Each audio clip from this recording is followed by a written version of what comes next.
This is Josiah Plays Sunless Sea. Alright, we've just explored the Wisp Ways at Mangrove College. And now we're going to go to Godfall and explore the stuff there. So we've got a long journey ahead of us. A long journey indeed.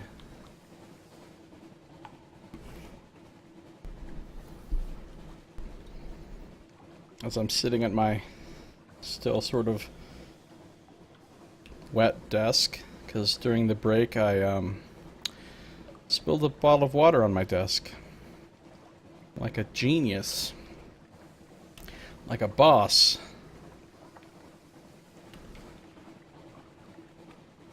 Like an expert in all things done well.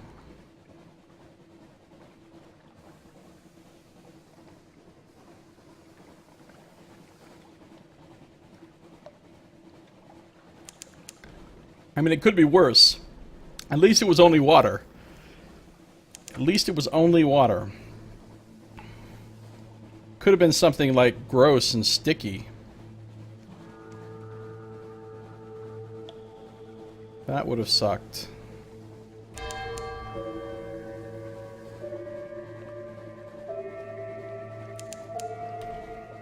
Anybody still here? You still here, Ragabrash?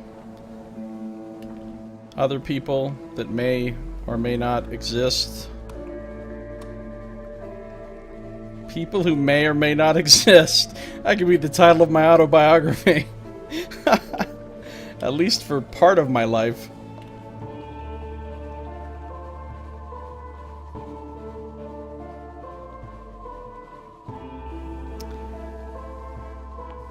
Cruising through the sea. Trying to get to Godfall. Skylar's End. Apparently somebody named Skylar died there. Looking for images of flensing knives for some reason. Alright, well that's a little bit weird. But cool. Do your thing.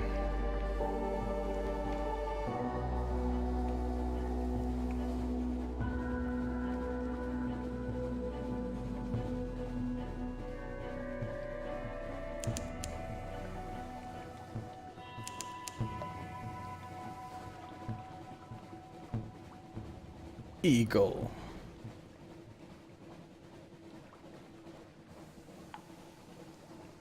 Leopard.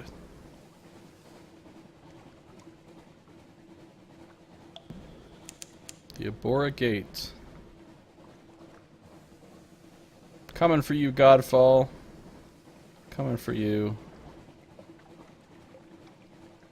Tortoise.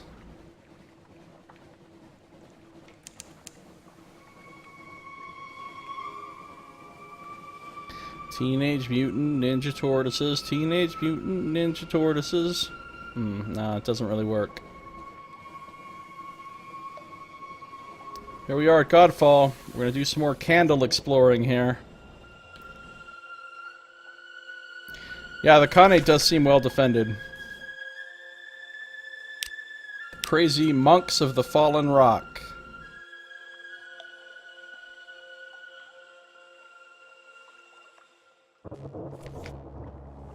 We will explore the Shattered Citadel. Before the stalactite was a monastery, before it ever fell from the roof, it was a citadel. The fall shattered it and killed all its occupants. Probably. Why don't you take a look?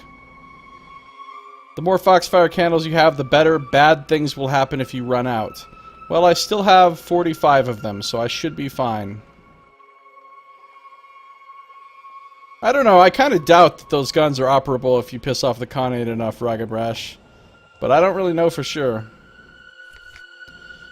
Through the cellars. The monks have blocked the tunnels into the citadel. The starved men live there, one says vaguely. They're all dead, of course, but you still wouldn't want to meet them. Still, there's a gap in the cellar wall that they keep meaning to fix. Here we go, we're going to check out this citadel with the creepy music playing.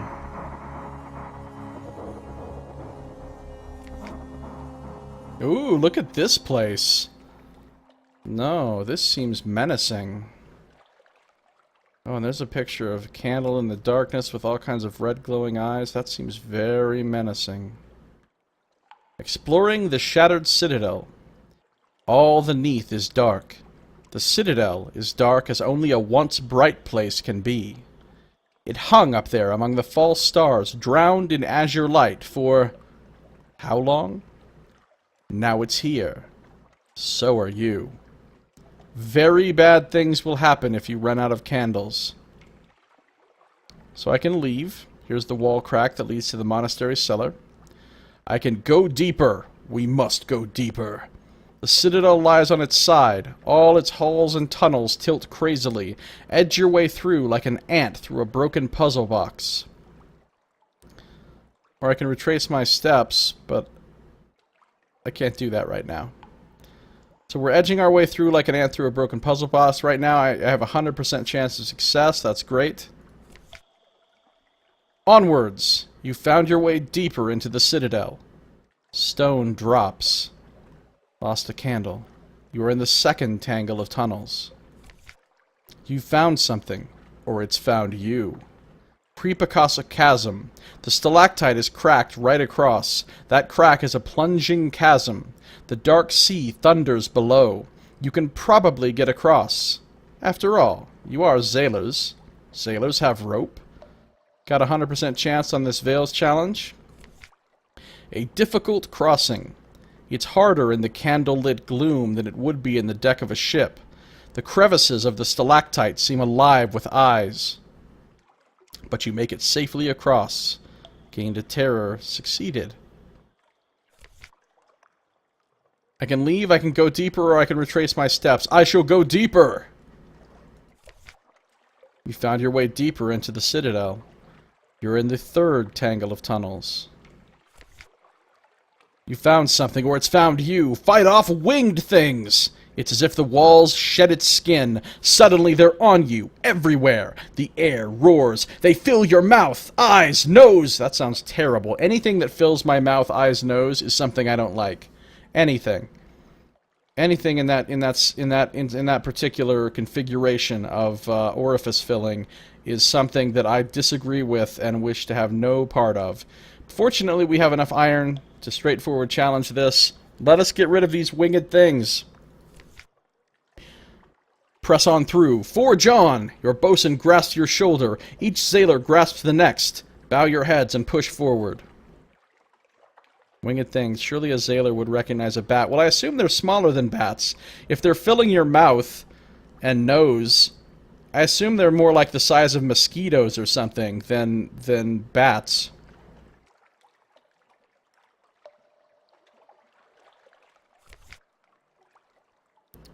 Let's go deeper. Oh, yeah. You found your way deeper into the citadel. You've reached the mid... Oh, this is only the midpoint. Damn. Search the Church of the Starved Men. A cruciform chamber with a great altar. Rows of rotting pews. Perhaps the windows once held stained glass. The altar is dripstone, painstakingly carved into organic shapes. Jointed limbs. Eye bulbs, snapping claws, armored excrescences. Wow, excrescences. I'm not sure I know what an excrescence is exactly. Excrescence. Something that is excreted? Armored excrescences like... is like something like a carapace or chitin? Is chitin excreted? Is that what that word means? I don't know.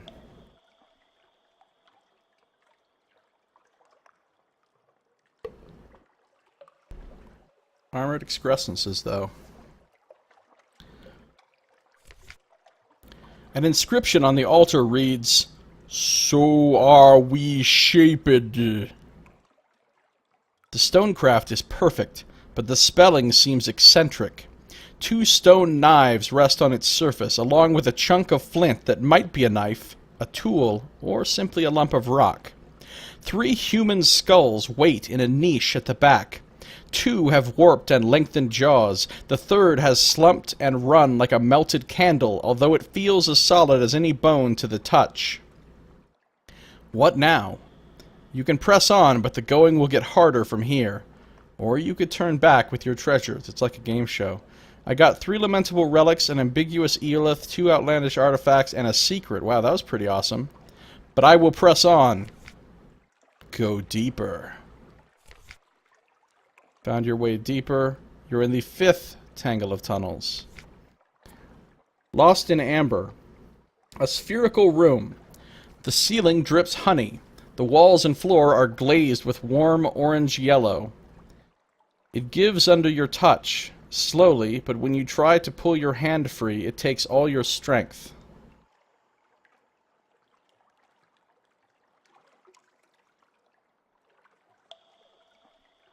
Tables and chairs project through the yard-thick amber on the floor. Enough to cross, perhaps. This is kind of alarming. Ragabresh says, yes, outgrowth. Direct translation. Ex crucier in Latin. Ah, outgrowth. Okay. An excrescence. I like it.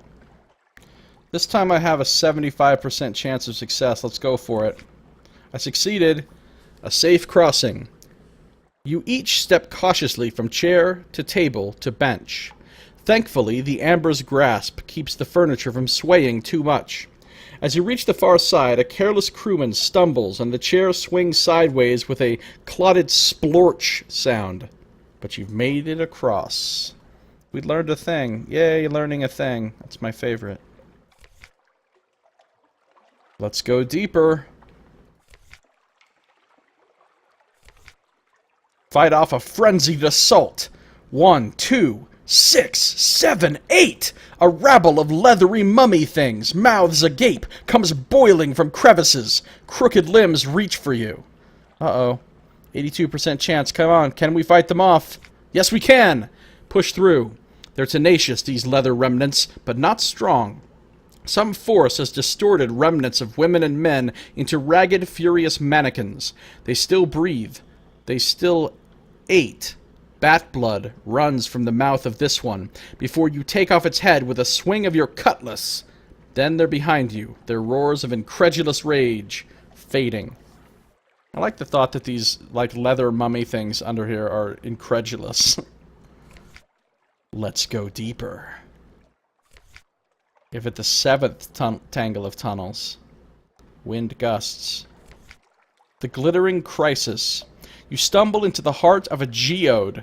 Quartz crystals twist the light and spangle it into your eyes. It's like trying to outstare molten silver. Go carefully. This time I only have a 73% pages chance. Come on, can we do it? We failed! Oh no, I got a wound! A nasty fall. Dazzled, you trip. A knife-length projection of crystal parts your pea coat as if it were crepe paper. You lurch to the exit. Your crew helps you bandage it as best they may. Nasty cut, the bosun helpfully observes. A little to the left, it bleeds you like a Christmas pig. 7 is lucky except when it's unlucky 7. Yeah, good call, Ragabrush. Alright. I got a wound. That's not good. But yet we will continue to go deeper, undaunted by our wound. We go deeper. Dreams wait. You've reached the Citadel's root. The Gate of Forms. Uh-oh, what's this all about? Here, in the floor, because of the stalactite's fall, is a gate of glittering chalcedony, half lost beneath rubble, but thick enough to resist the most determined assault. Its surface is a relief of twisted limbs, distorted faces screaming in glee. Carved? Molded? Impossibly natural? A pit at its center might be a key socket, or only a mouth. I just need an ambiguous eolith, and that's it, I guess. Well, I have one. I just found one. I'd be pissed if I'd gotten to here and I didn't have the thing I needed. Retrace your steps to leave and find what you need. Okay. No, we can go through the Gate of Forms, making an entrance. Perhaps, once, the gate was finally counterbalanced. Perhaps, once, Hidden machineries would have roared at the touch of the Eolith, and the gate would have swung open like oiled glass. Now, the Eolith only triggers the unlocking mechanism. It takes 3 sailors with crowbars to move the rubble and force the door open. Down open, so that when you bring it free, it collapses inwards with an echoing crash. Climb through the gap into a space that roars with wind. You have entered the Citadel's root. Uh-oh, this is getting pretty intense. Pretty intense. The Root Gallery. You've traversed half the length of the stalactite called Godfall. From the monastery to here, the starved men cut a tremendous gallery around the whole root of the stalactite, leaving a vast central pillar to support its weight. Yeah, I saw that, Ragged Brass. Sailors with an S instead of a Z. I did notice that. In its day, the view must have been unrivaled. Remnants of salvaged glass and wooden eating houses, viewing booths, sight temples still cling to the edges, but the root has been shattered and the stalactite fell. Go a little closer. Clamber carefully across the tilted surface of the galley floor towards the shattered stump of the root. Okay, we'll go closer. Ooh. A dozen corpses, decades dry, lie at the stalagmite's root. You think there was a barricade here, but the fall has smashed it and the remnants have fallen into the sea. Were they defending the root? Gunnar Atkins, wait, this is the first time one of my men has actually had a name. Gunnar Atkins squints at the scorched and shattered rock and nods wisely. Gunpowder, he opines. Blew it up themselves, killed the whole city. Starved men, eh? Allus heard they fight each other. Mad as toads! In the immemorial tradition of subterranean adventurers, you search the corpses. You're damn right we do. Well, it's not like they've been buried. Their bones of their limbs and faces are blurred and twisted like melted wax.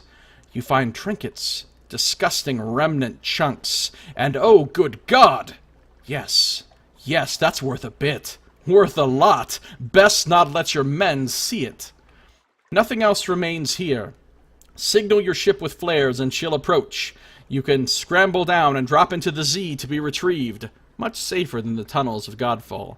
Oh, it's nice there's a way out. Wow, I got hooked up. 7 lamentable relics and an eyeless skull.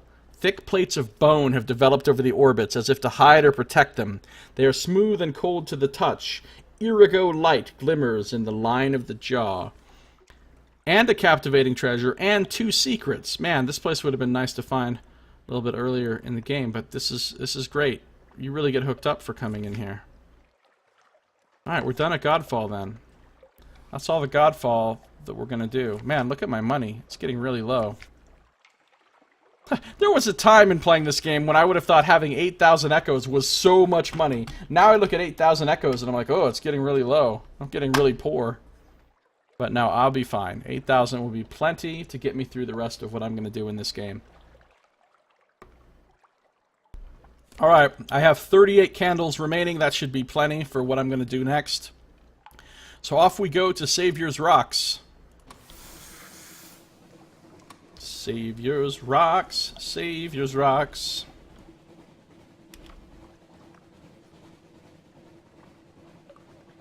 On our way to Savior's Rocks. Crew's gotta eat. I don't like Savior's Rocks. The whole spider thing really just does not do it for me.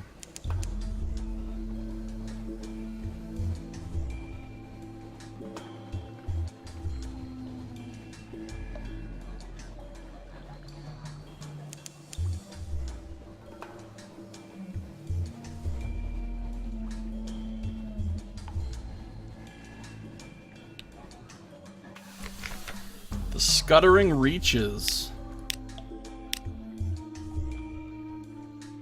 Anything I can do with this? Trade supplies for silk. Compile a port report. I can't do because I don't have mushroom wine. I'm not going to bother with another delivery of trinkets to London. Alright, intricate webs stretch into a darkness where the shadows are never entirely still. Gossamer threads stolen by the breeze tickle the goosebumps on your skin. 1,000 unseen eyes promise 1,000,000 more. So I can bring light into the darkness here. The sorrow spiders avoid the candlelight, but not out of any sense of fear. Though far from tolerant of outsiders, they care little enough for their abandoned webs to turn a blind eye to at least a little scavenging, up to a point. I only have a 30% chance on this. That's Veils, huh? Can I... +8? I guess I could bump my Veils up a little bit. Oh, I can use the Isle of Skull as a mascot, huh? Alright, well that's more Veils. It's more Veils. That's all the Veils I can get. What's my Veils at? 83. That seems pretty high. But it's not that high. It's only a 33% chance of success. We're going to save on 10. And we're going to do this. Succeeded first try. Yes. A scrap of success. Venturing into many caves and crannies, you gather enough silk to fill a crate. The audible hostility in the air by the end, though, makes it clear the sorrow spiders will only overlook so much of this. I got a bolt of spider silk. Lost a candle. Oh, that's it, huh? There's really nothing to explore here. It's just... you can do this challenge and use up a candle to get a thing of spider silk. That's all it is. Oh. Well, that's rather disappointing. I wonder if I can talk to... no, I can't talk to the skull. Well,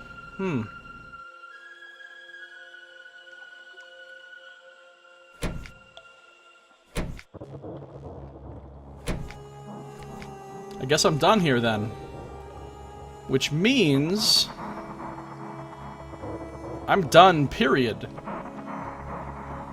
I'm done. I've done everything I can find to do in the game, with the exception of one quest ambition thing for the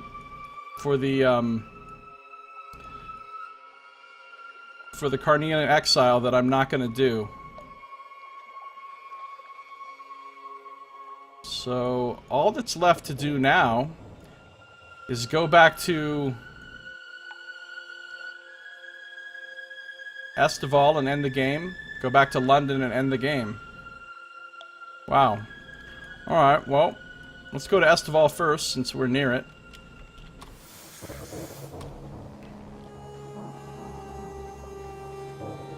Wait, but how do I... hold on, I thought there was something I was supposed to do with the storyline here that unlocks things to do at the Wreck of the Nocturne. I don't understand how I do that.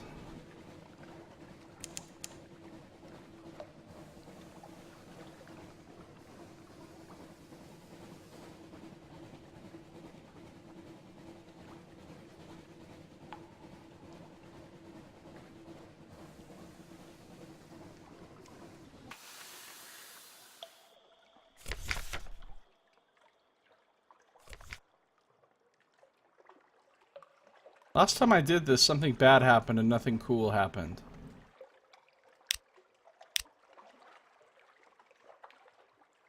Board the empty mausoleum. A harrowing emptiness. Yeah, I've read this before. There's nothing happening here. Hold on.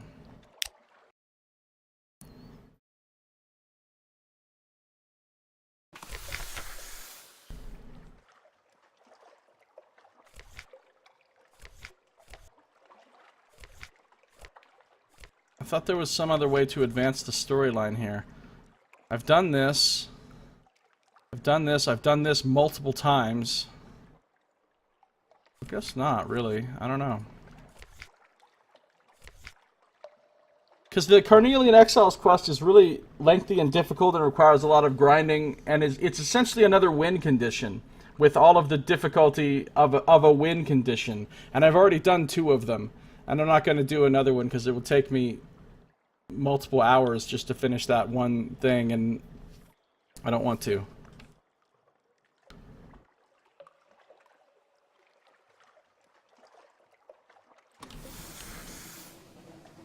Well, guess we're done here. I don't know how you unlock anything extra at this wreck of the whatever, but I'm pretty much ready. Pretty much ready to say goodbye to Sunless Sea after 81.5 hours or so that I've played it. Don't care. Nightmare, fleeing it. Yep, thanks. Nightmare's End, I know. It's wonderful. Let's go.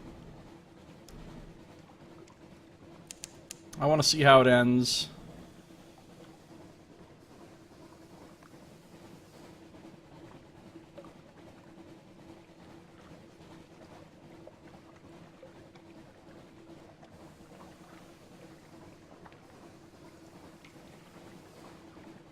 Pass through this giant rib cage of whatever unimaginable beast this was.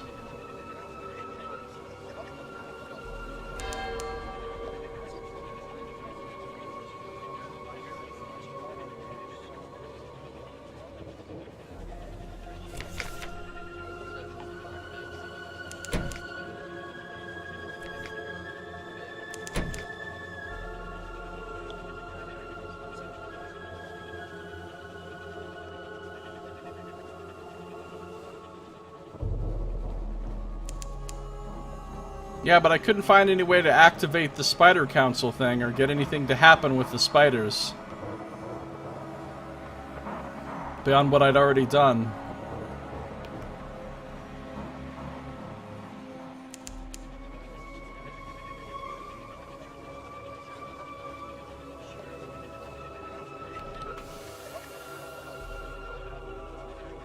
Alright, so this is going to be ending number 1. We're going to declare myself a nation. I will side with Khan's Shadow.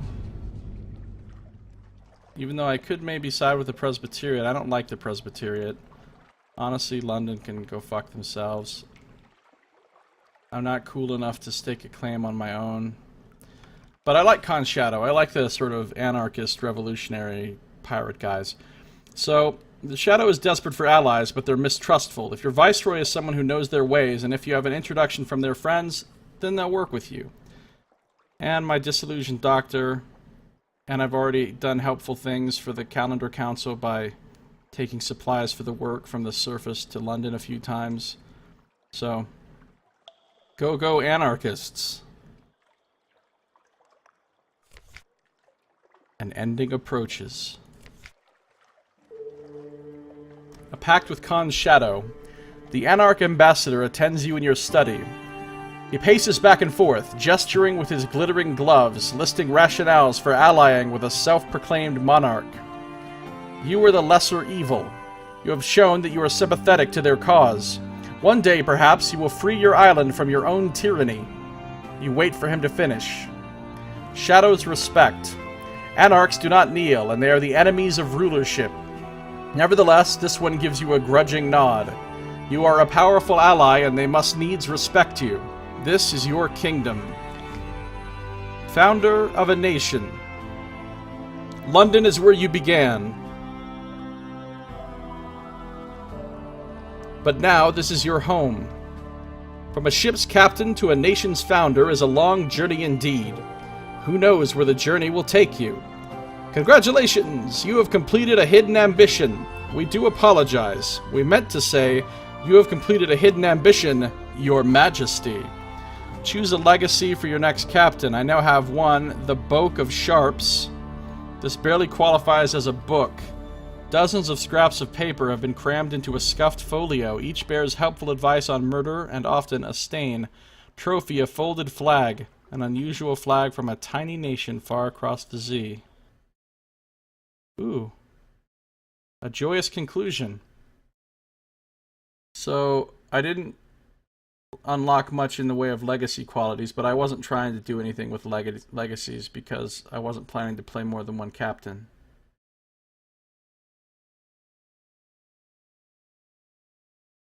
But I got a couple of these anyway. I never even bothered to make a will. Warrant of redemption. Oh, this is the legacy for my next captain, huh? You were Kate's rival. 50% of their iron value in one weapon.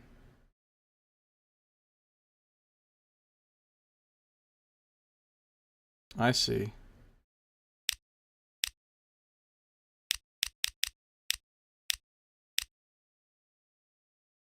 Accept legacy. Main menu, quit to title screen. This is going to start me over from the beginning, but with a legacy. Okay, so I'm not going to do that.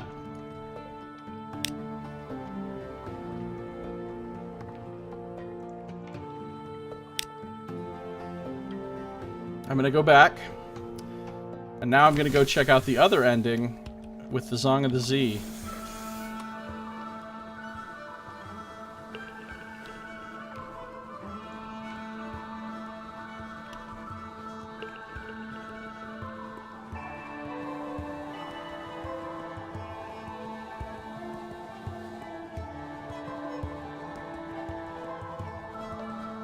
Yeah, I didn't even have a scion or a will. I'm just greedy and self-centered like that.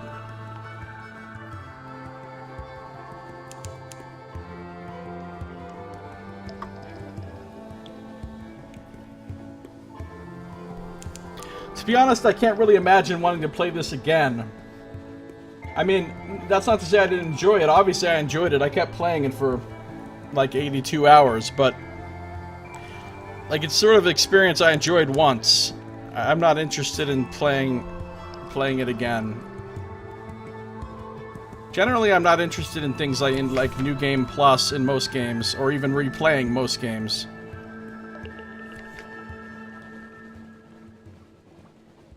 Sometimes that's not the case.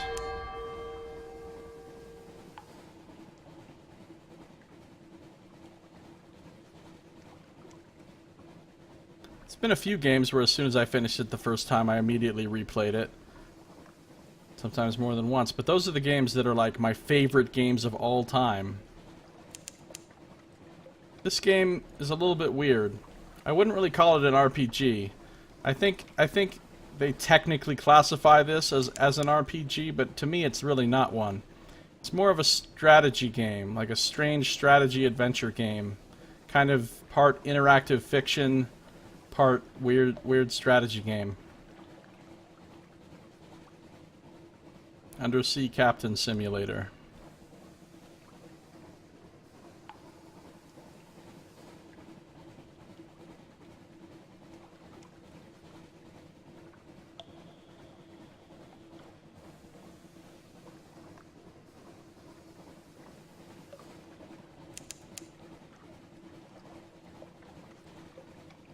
But it is a good game.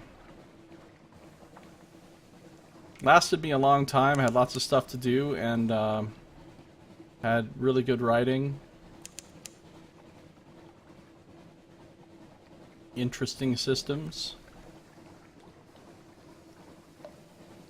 A very cool and memorable setting.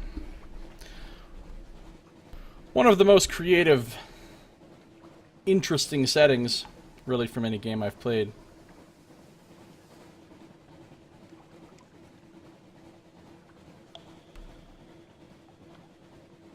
Chugga chugga chugga chugga chugga chugga chug.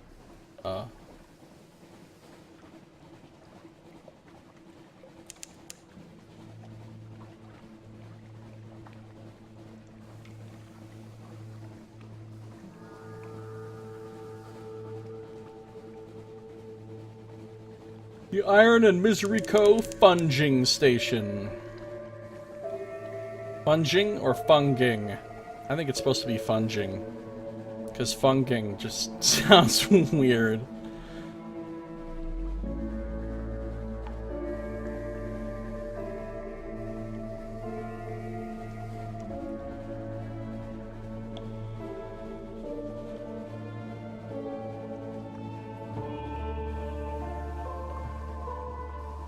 Well, definitely, the exploration aspect was great. So it's definitely an exploration game and a survival. It's a survival/exploration game.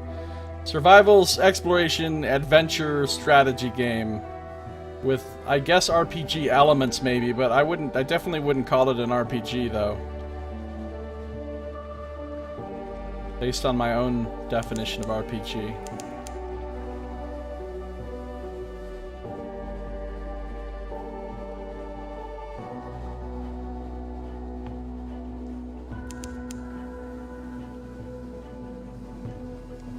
Alright, let's retire with the Song of the Sea. Man, that thing was a pain in the ass to make. That took a lot of stuff. A lot of stuff. I don't have anything to hide.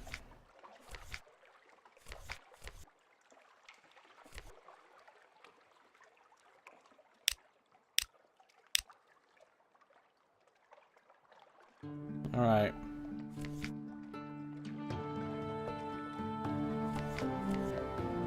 Victory! Retire to a life of fame. You have written the Song of the Sea, an epic and comprehensive artistic response to the black unknowns of the Neath. It will stand the test of time. Perhaps if anyone betters it, you can have them disposed of. Fame and fortune. You are acclaimed as the prophet of the Unterzee. Your work inspires a whole generation of new captains to risk their ships, crew, and selves against the unknown rewards of the dark waters. Poets and scholars queue to consult you. Your secretary will juggle dinner invitations for years to come. You are at the summit of London's social order. Your crew, of course, is not. They are bit players, crowd scenes even. Perhaps you keep in touch with them, help them with loans or comfort when your own schemes fail. Their own schemes fail. Perhaps you're content on your lonely pinnacle. This captain's career is complete. Gained hearts and pages. Now have a trophy and autographed copy of the Song of the Sea. It's a first edition, too. A captain of your lineage wrote the definitive work of maritime literature. You are acclaimed as the prophet of the Unterzee.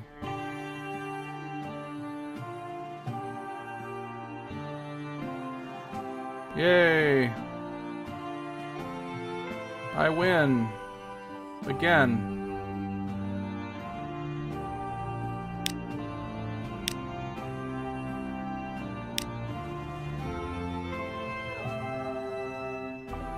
Sunless Sea.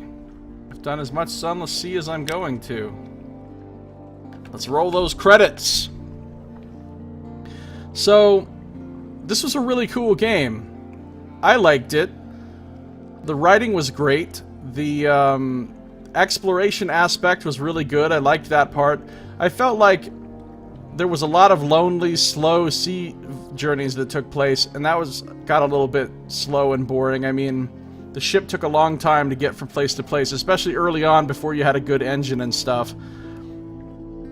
And you had to kind of do a lot of grinding of doing the same thing over and over, like trade routes or going to get certain places over and over to get certain items multiple times or whatever.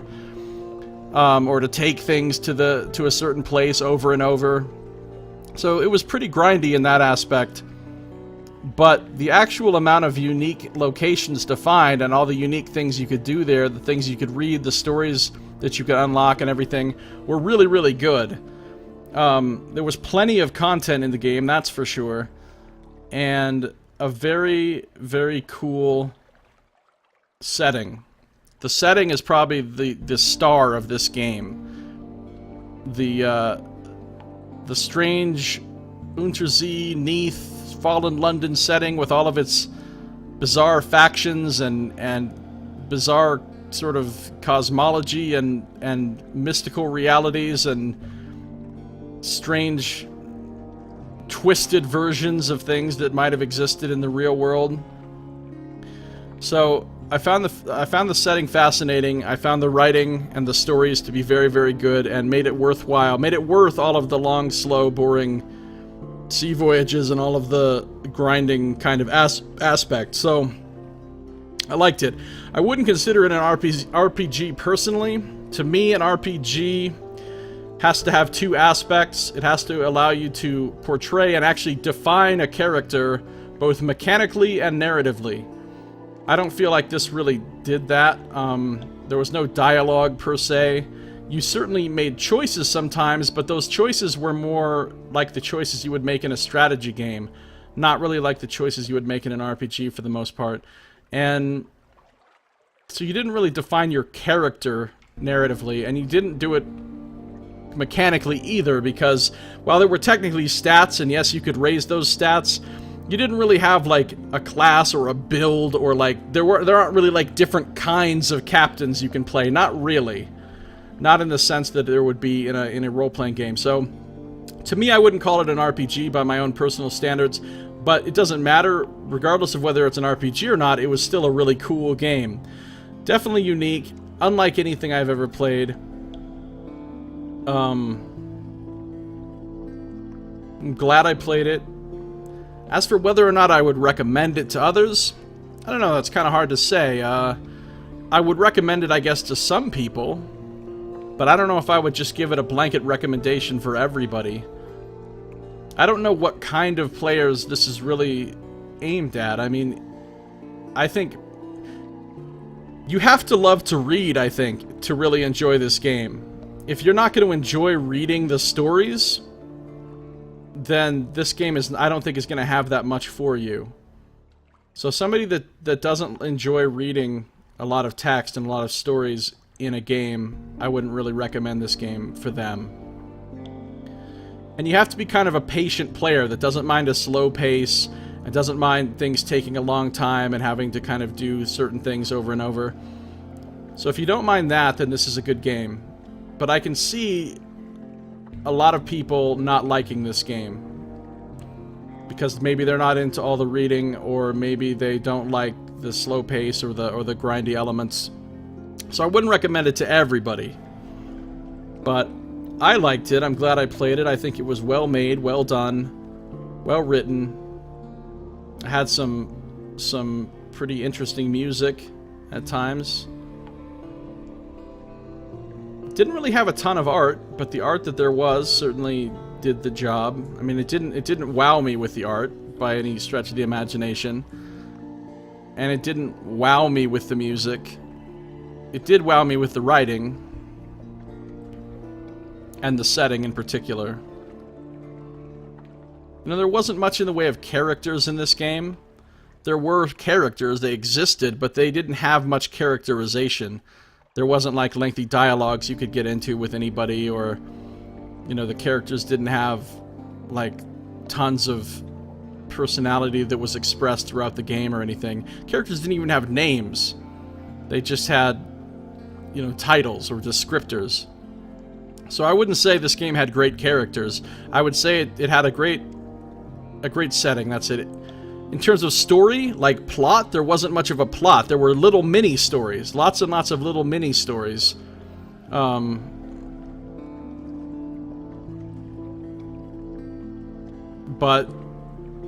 not like a great overall plot. In that way, it was, again, like a strategy game, not like an RPG. But the mini-stories were very good. So I would give this game both high marks in the term of story, as well as saying, no, not really. It didn't really have an overarching story that I was immersed in or felt compelled by. But it had lots of really good little mini-stories. So mostly it was the setting, was the big standout thing that makes this game great, and the general quality of the prose, and the amount of reading that you could do. If you like reading in games, there's plenty of it in this game. Ragabrash says it's a completely unstreamable game, but you came in too late to know. Did you play the Fallen London browser game? Yeah, I've actually played quite a bit of the Fallen London browser game. I just recently stopped playing it just because I just kind of got tired of it. But I played a lot of Fallen London browser game, yes. And again, same setting, really cool setting. I wish they would make a game in that setting that's a more traditional type of RPG. But I don't think they ever will.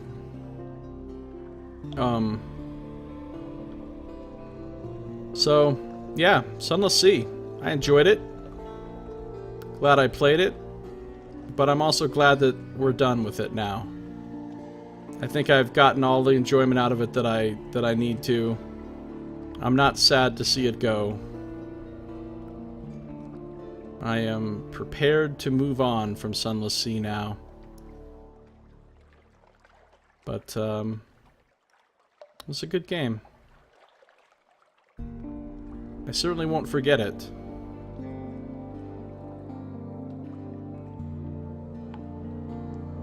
So, thanks to Failbetter Games for making this game. Thanks to everybody who came and watched my streams, all the people that chatted with me during the streams and gave me advice and tips and commentary and jokes and made it all more fun and helped me figure out the intricacies of the game. And thanks to everybody who watched this on YouTube. I hope you enjoyed this series, and this is going to bring it to a close. So, thanks again for watching. This has been Josiah Plays Sunless Sea.